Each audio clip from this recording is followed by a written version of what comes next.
ఆదికాండము 2వ అధ్యాయము. ఆకాశమును భూమియు వాటిలోనున్న సమస్త సమూహమును సంపూర్తి చేయబడెను.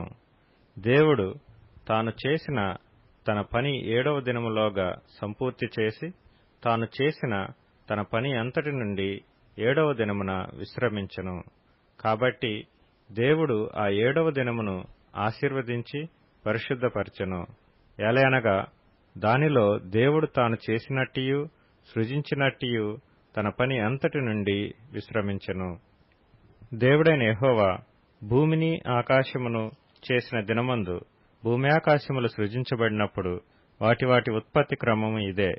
అది వరకు పొలమందలి ఏ పొదయు భూమి మీద నుండలేదు, పొలమందలి ఏ చెట్టును మొలవలేదు. ఏలయనగా దేవుడైన యెహోవా భూమి మీద వాన కురిపించలేదు, నేలను సేద్యపరచుటకు నరుడు లేడు. అయితే ఆవిరి భూమి నుండి లేచి నేల అంతటినీ తడిపెను.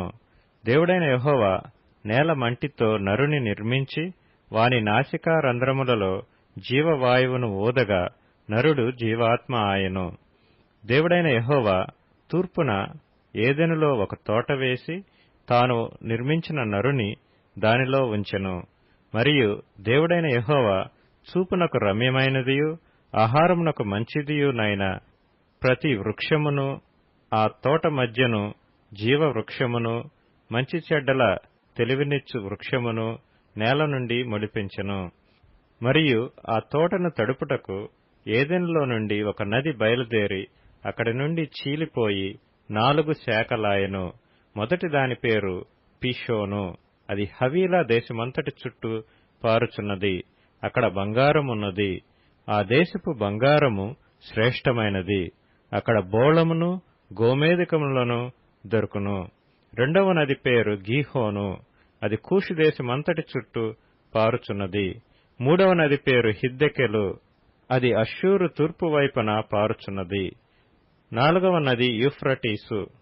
మరియు దేవుడైన యెహోవా నరుని తీసుకొని ఏదెను తోటను సేద్యపరచుటకును దాని కాచుటకును దానిలో ఉంచెను.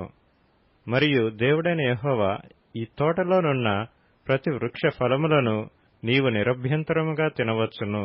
అయితే మంచి చెడ్డల తెలివినిచ్చు వృక్ష ఫలములను తినకూడదు. నీవు వాటిని తిను దినమున నిశ్చయముగా చచ్చెదవని నరునికి ఆజ్ఞాపించెను.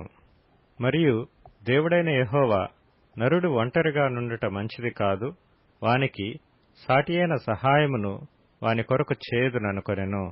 దేవుడైన యెహోవా ప్రతి భూజంతువును ప్రతి ఆకాశ పక్షిని నేల నుండి నిర్మించి ఆదాము వాటికి ఏ పేరు పెట్టునో చూచుటకు అతని యొద్దకు వాటిని రప్పించెను.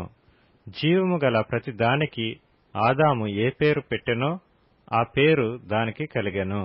అప్పుడు ఆదాము సమస్త పశువులకును ఆకాశ పక్షులకును సమస్త భూజంతువులకును పేర్లు పెట్టెను. అయినను ఆదామునకు సాటియైన సహాయము అతనికి లేకపోయెను.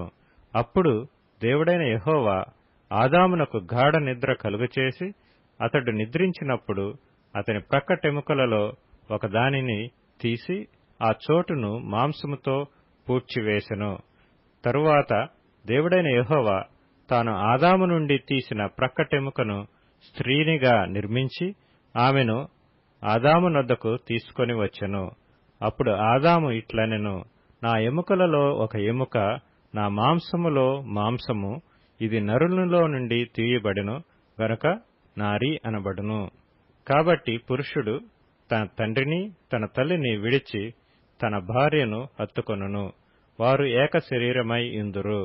అప్పుడు ఆదామును అతని భార్యయు వారిద్దరూ దిగంబరులుగా నుండిరి. అయితే వారు సిగ్గు ఎరుగక యుండిరి.